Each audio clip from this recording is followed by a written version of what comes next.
ഇന്ന് public accounts committee പൊതുവായിട്ടും നമ്മുടെ ദേശീയപാതയുമായി ബന്ധപ്പെട്ടിട്ടുള്ള ടോളിംഗ് സിസ്റ്റം,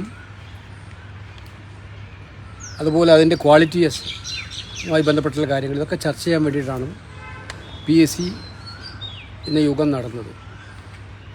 കേരളത്തിലുണ്ടായിട്ടുള്ള ഏറ്റവും ഗൗരവതരമായിട്ടുള്ള ദേശീയപാതയുടെ നിർമ്മാണ തകർച്ചയുമായി ബന്ധപ്പെട്ട് വിഷയം വളരെ ഗൗരവതരമായി കമ്മിറ്റി ചർച്ച ചെയ്തു.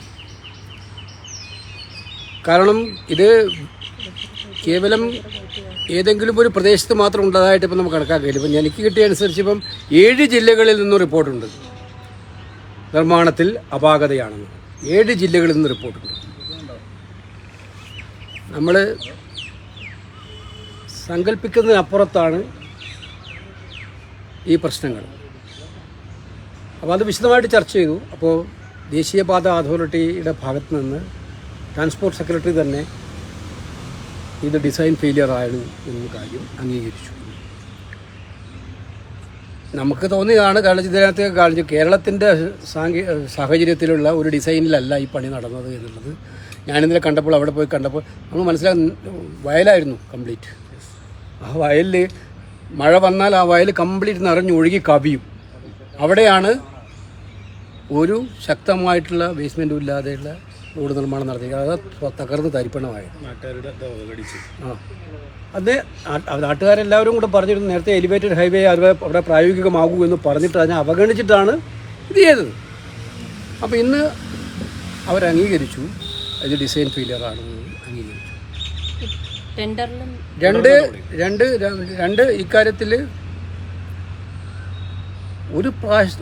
ഒരു പ്രദേശത്ത് മാത്രമല്ല പ്രശ്നം ഉണ്ടായിരിക്കുന്നത്. അത് വളരെ വിശദമായിട്ട് ഒരു ഇൻട്രസ്റ്റിംഗ് ആയ കാര്യം, ഈ ഡിസൈൻ ഫൈനലൈസ് ചെയ്തതിൻ്റെ ഉത്തരവാദിത്വം കൺസൾട്ടൻസിക്ക് തന്നെയാണ്, അതായത് കരാറുകാരന് തന്നെയാണ്. അവർ national highway authority of India അംഗീകരിച്ചിട്ടുള്ള അക്രഡിറ്റഡ് എഞ്ചിനീയേഴ്സുമായിട്ട് ആലോചിച്ചിട്ടാണ് ഡിസൈൻ ഉണ്ടാക്കുന്നത്. അപ്പോൾ അതുമായി ബന്ധപ്പെട്ട് അവരുടെ ഭാഗത്തു നിന്നുണ്ടായിട്ടുള്ള പാളിച്ചകൾ ഗുരുതരമാണ് എന്നുള്ള കാര്യം ഇന്ന് ട്രാൻസ്പോർട്ട് സെക്രട്ടറിയും ദേശീയപാത അതോറിറ്റി ചെയർമാനും 2 പേരും ഉദ്യോഗസ്ഥന്മാരും എല്ലാം ഇന്ന് പബ്ലിക് അക്കൗണ്ട്സ് കമ്മിറ്റി ഉൾപ്പെടെ. അപ്പോൾ ഞങ്ങൾ ഒരുപാട് ചോദ്യങ്ങൾ അവിടെ ചോദിക്കുകയുണ്ടായി. കാരണം ഈ ഡിസൈൻ ഫൈനലൈസ് ചെയ്യുന്ന ആരാണ്, DPR ഏത് രീതിയിലാണ് ഉണ്ടാക്കുന്നത്, അതിൻ്റെ സിസ്റ്റം എന്താണ്, കോൺട്രാക്റ്റുകൾ കൊടുക്കുന്നത്, ഈ കരാറുകൾ കൊടുക്കുന്നത് ഏത് രീതിയിലാണ്, കരാറുകാരന് സബ് കോൺട്രാക്റ്റ് കൊടുക്കുന്നതിനകത്ത് വല്ല കണ്ടീഷൻസും ഉണ്ടോ. ഇപ്പോൾ ഇവിടെയൊക്കെ തന്നെ ഇപ്പോൾ കരാർ ഒരാളെടുക്കും, കരാറുകാർ സബ് കോൺട്രാക്റ്റ് കൊടുക്കും. അപ്പോൾ ഇതൊക്കെ ആരാണ് ഈ ക്വാളിറ്റി എൻഷുർ ചെയ്യുന്ന പാർട്ട് എവിടെയാണ് ഉണ്ടാകുന്നത്. അപ്പോൾ മനസ്സിലാക്കണം, ഞെട്ടിപ്പിക്കുന്ന വരും ക്വാളിറ്റി അഷ്യൂർ ചെയ്യാനായിട്ടുള്ള ഒരു ഹൈ ലെവൽ ടെക്നിക്കൽ ടീം ഇല്ല എന്നുള്ളതാണ് ഇന്ന് നമുക്ക് ബോധ്യപ്പെട്ട ഏറ്റവും പ്രധാനപ്പെട്ട കാര്യം. ഇത്രയും വലിയ വർക്ക് നടക്കുമ്പോൾ നിങ്ങൾ മനസ്സിലാക്കേണ്ടത്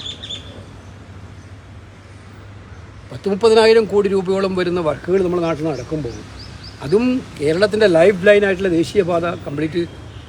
അപ്പോൾ അത് ദേശീയപാത ഇന്ത്യ മൊത്തത്തിലാണ് പറഞ്ഞത്.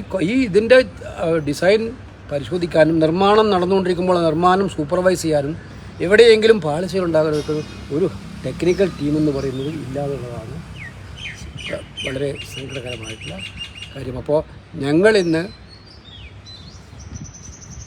അവരോട് ആവശ്യപ്പെട്ടത് അടിയന്തരമായിട്ടും